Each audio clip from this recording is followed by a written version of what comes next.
Azərbaycanın ehtiyatları ölkənin ümumdaxili məhsulunu üstələyir. İqtisadiyyat naziri Mikayıl Cabbarovun bu bəyanatı rəsmi Bakının qlobal maliyyə arxitekturasındakı yerini tam ifadə edir. Məhz bu güclü fiskal sabitlik digər prioritetlərə toxunmadan azad edilmiş ərazilərə davamlı investisiya yönətməyə imkan verir. İslam İnkişaf Bankı ilə imzalanması nəzərdə tutulan və ümumi dəyəri 4,7 milyard dollardan çox olan strateji sazişlər isə iqtisadiyyatın şaxələndirilməsində yeni bir mərhələ başlatmağa hesablanıb.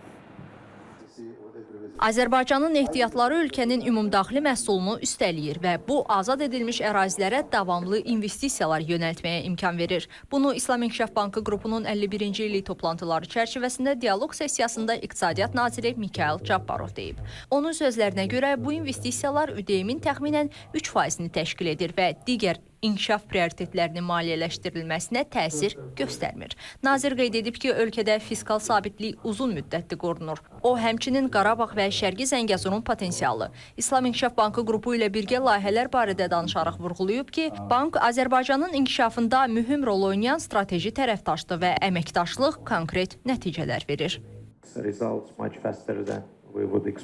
Nəticələr gözləniləndən daha sürətli əldə olunur və artıq konkret layihələrin maliyyələşdirilməsinə dair sənədlər imzalanaraq icraya başlanılıb. Tullantıların emalı, yol nəqliyyat və digər sahələri əhatə edən layihələr Ərəb Koordinasiya Qrupunun səmərəli fəaliyyətini göstərir. İslam İnkişaf Bankı yalnız maliyyə institutu deyil, həm də tərəfdaşları bir araya gətirən mühüm platformadır. Tədbir çərçivəsində sənədlər mübadilə olunub, ümumi dəyəri 4,7 milyard ABŞ dollarından çox olan 32-dən artıq saziş və memorandumun imzalanması nəzərdə tutulur.